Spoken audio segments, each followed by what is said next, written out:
আমি তিথি দাস, অর্থনীতি বিভাগে প্রথম বর্ষে অধ্যয়নরত।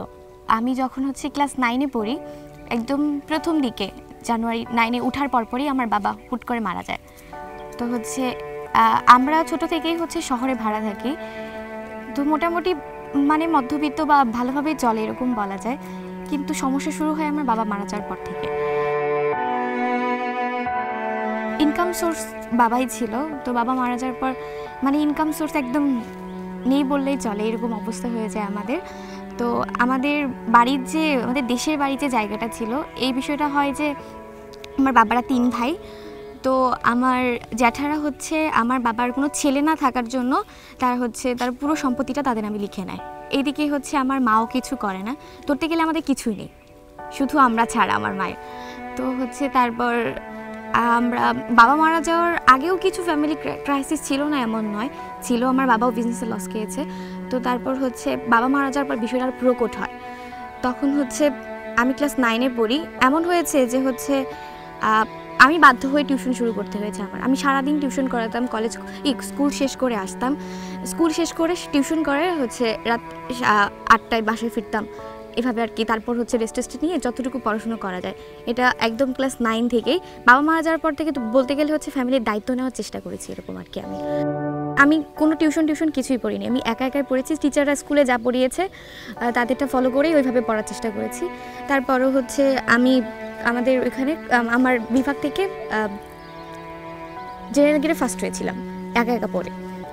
তারপর এবার কলেজে ওঠার পর আমার টিউশন কিন্তু কন্টিনিউয়াসলি চলমান আছে। হ্যাঁ, তবে টিচাররা আমার অনেক হেল্প করেছে। আমি টিউশন যে করাতাম বললাম, এটা আমার টিচারদের ছেলেমেয়েদেরই পড়াইতাম, তারা আমার অনেক হেল্প করেছে। এবং আমার যে ইংলিশ ম্যাম ছিল, উনি আমার বাবা মারা যাওয়ার পর আমার 9 থেকে 10 এবং এসএসসি পর্যন্ত আমার যত খাতা কলম লাগছে, এটা আমার ওই ম্যাম দিছে। ইভেন উনি আমার এখনও হেল্প করে। আমি বাসায় গেলে ওনার বাসায় আমার মাস্ট যেতে হবে, উনি টুকটাক যতটুকু পারে আমায় হেল্প করে। অন্যান্য স্টুডেন্টরা যেখানে 700 দিয়ে পড়তো, আমি টিচারদের সাথে কথা বলে সেই জায়গায় 400 এরকম করে। বাট এই টাকাটাও তো আমার ম্যানেজ করতে হয়, এই টাকাটা আমি ম্যানেজ করতাম। আমি যে টিউশন করাতাম সারাদিন ওইখান থেকে, এবং আমার ফ্যামিলিকেও সাপোর্ট দিতে হতো। আমার মা মূলত তেমন কিছু করতো না, তিনি তেমন কিছু পায় না, পরে চেষ্টা করেছে দর্জি কাজ শিখে টুকটাক কাজ করার। আমি দেখেছি আমার মনে হয় আমরা ছোটোবেলা থেকে বাবা মারা যাওয়ার পর থেকে আমরা যে সমস্যাগুলো ফেস করছি, এই সমস্যাগুলো আসলে খুব কম মানুষই হয়তো ফেস করবে। আমার মা 4টা মেয়ে নিয়ে একটা শহরে একটা বাসায় ভাড়া থাকা। টিউশন যে ফিগুলো আসতো আমি মার হাতে তুলে দিতাম, সেখান থেকে মা আমার প্রতি মাসে আমি যে পড়তাম তার বেতনগুলো দিত। সারাদিন এসব টিউশনই করে আমি অনেক বেশি ক্লান্ত থাকতাম, আমি ঠিক করে পড়তে পারতাম না। তারপরে ওইভাবে করে ইন্টার পরীক্ষাটা দিলাম, ইন্টারেও আমার অনেক ভালো রেজাল্ট আসলো, স্কলারশিপ আসলো। আমার আদার্স রিলেটিভরা খুব বেশি প্রেশার দিয়েছে আমার বিয়ে দেওয়ার জন্য। এমনও হয়েছে যে তারা ছেলে খুঁজে নিয়ে এসে আমার মারে বলতেছে এটা বেস্ট হবে, এর থেকে ভালো হবে না, এরকম, বা খুব নর্মাল। তারপরে বলছে এর থেকে বেটার ওর জন্য আর কিছুই হবে না।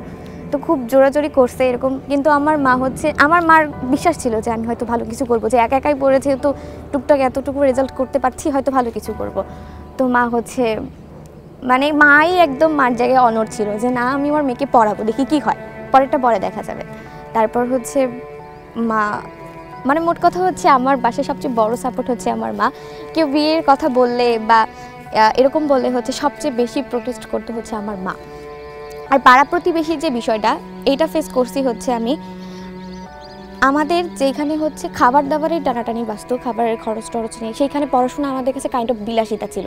আমি প্রচুর পড়াশোনা করতাম, কারণ আমি জানি যে আমার টিউশনে যে সময়টুকু যায়, এটুকু অন্যরা পড়াশোনা করতে পারছে কিন্তু বাকি যে সময়টুকু থাকতো, আমার মনে হয় আমার কেউ কখনো বই ছাড়া দেখে নাই, এরকম আমি অলওয়েজ পড়াশোনা করতাম। তো প্রত্যেকে একই কথা বলতো যে এত পড়াশুনো করে তারপর এসব করে কি লাভ, তারপর ইউনিভার্সিটিতে এই জায়গাগুলোতে পড়তে গেলে টাকার প্রয়োজন, টাকা লাগে। তারপর আবার এই যে তাদের অনেকের ধারণা থাকে যে ইউনিভার্সিটিতে ঢুকতে গেলে টাকা লাগে, টাকা দিয়ে ঢুকতে হয়, ভর্তি পরীক্ষা জাস্ট একটা মাত্র কিছু, যারা জানে না তাদের এরকম। আমার মায়ের এরকমও বলতো যে টাকা পয়সা নাই, মেয়েকে পাবলিক ইউনিভার্সিটিতে পড়ানোর স্বপ্ন দেখে, আমরা এরকমভাবেও অনেক বলছে। তারপর আমার যে কম্পিটিটররা, আমি যে এত পড়তাম, তারা এসে আমায় একদম, আমি পড়তেছি এসে আমার বলতো যে এত পড়াশোনা করো, এই তোমার মতো পড়াশোনা করলে আমার ছেলেমেয়েরা বোর্ডে ফার্স্ট হতো, এরকম সেরকম, আর এরকমভাবে অনেকভাবে আমায় ডিসকারেজ করার চেষ্টা কর। তারপরে হচ্ছে আমি ওইভাবেই পড়াশোনা করি। কিছু কিছু মানুষ আছে আমার অনেক সাপোর্ট করছে। তারপর ইন্টার পার করার পরে হচ্ছে আমি হচ্ছে ময়মনসিংহে আসি ভর্তি কোচিং করার জন্য। তো আমার যেহেতু আগে থেকেই ইচ্ছা ছিল যে হচ্ছে আমি অ্যাডমিশন কোচিং করব, তো আমি যে টিউশন করতাম এখান থেকে আমি কিছু টাকা অ্যাডমিশনের জন্যও জমায় রাখতাম। প্রায় 30-40 হাজারের মতো আমি জমাইছিলাম ক্লাস 9 থেকে। তো এগুলো হচ্ছে যে আমি অ্যাডমিশনের সময় খরচ করার জন্য। তো একটা বাসা নিই, একটা মেসে উঠি মোটামুটি। ওঠার পর হচ্ছে শুরু করি বই টই সব কিছু কেনা টেনা সব কিছু মিলিয়ে হচ্ছে আমার মানে ইউনিভার্সিটি ফর্ম তোলা, যে গিয়ে পরীক্ষা দেওয়া। আমি সব জায়গায় একা একা গিয়েই পরীক্ষা দিছি, কারণ আমার মা গেলে আরও বেশি খরচ হবে, বা আমার মা বাচ্চাগুলোকে রেখে কীভাবে যাবে। সব জায়গায় বাধ্য হয়ে একা একা গেছি, যেখানে সবার ফ্যামিলি বা কেউ না কেউ যায়, ওই জায়গায় সব ইউনিভার্সিটিতে আমি একা একা পরীক্ষা দিছি। তো এই যে খরচটা, যে অ্যামাউন্টটা, এটা একটা ভালো লাগা কাজ করে যে নিজের খরচে অ্যাডমিশন এই সময়টা বার করছি।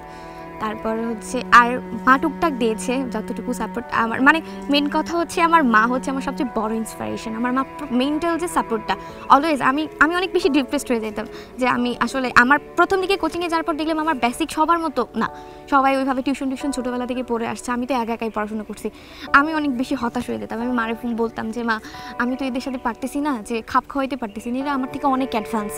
মা বলতো যে তুমি পড়ো, তুমি সবার থেকে আলাদা, যেটা সবাই এত বছরে করছে তুমি সেটা অল্প সময়েই করতে পারবা। আমার মা আমার এইভাবে বলতো। তো আমি তখন অনেক ভালো করে পড়াশুনো করি। তো মানে লাস্টের দিকে হচ্ছে আমি একটু ডিপ্রেসড হয়ে যাই, যার ফলে হচ্ছে একটুর জন্য হচ্ছে আমার ঢাবির ক্ষয় নিতে হয়নি, বাট আমি চারুকলাতে হয়েছিল ঢাবির আমার। তাছাড়া প্রত্যেকটা ইউনিভার্সিটি, জাহাঙ্গীরনগরে 46তম, তারপর রাজশাহী ইউনিভার্সিটি ভালো সব জায়গায় ভালো র্যাঙ্ক আমার। তো হচ্ছে আমি এইখানে ভর্তি হই। আর ওই দিক থেকে হচ্ছে আমার বোনও হচ্ছে ও নিজে খরচ চালিয়ে পড়াশোনা করে যাচ্ছে ইউনিভার্সিটিতে। এই যে ইউনিভার্সিটির লাইফে আসার আগে যে গ্যাপটা, জাহাঙ্গীরনগর অনেক গ্যাপে শুরু করে 6-7 মাসের। এই 6-7 মাসে আমি প্রচুর টিউশন করাইছি, আমার তার কোনো পড়ার চাপ নেই, সারা দিন টিউশন করাইছি টিচারদের, ছেলে মেয়ে, এক্সট্রা এলাকার। ইউনিভার্সিটিতে চান্স পাওয়ার পর যে সুবিধাটা হয়েছে, এলাকার যে মানুষগুলো বলতো যে আসলে আমার দ্বারা কখনোই কিছু সম্ভব না, তারা তাদের ছেলে মেয়েদের পড়ানোর জন্য আমার অফার করতো। ইউনিভার্সিটিতে চলতে গেলে থাকা খাওয়া সব কিছু খুব হিসাব করে চললেও 3-এর কাছাকাছি পড়ে যায় আসলে। তারপর আমার টিউশন যাওয়ার গাড়ি ভাড়া আছে। তো এখন মানে আমি আমার নিজেরটা ঠিক করতে পারলাম, কিন্তু আমার যে দায়বদ্ধতা, ফ্যামিলির প্রতি যে আমার লায়াবিলিটি, এই জিনিসটা সবসময় মাথায় কাজ করতো যে আমার আরেকটা টিউশন প্রয়োজন, বা হচ্ছে আর কোনো জায়গা থেকে কোনো একটা ইনকাম সোর্স থাকলে আমার জন্য ভালো হতো।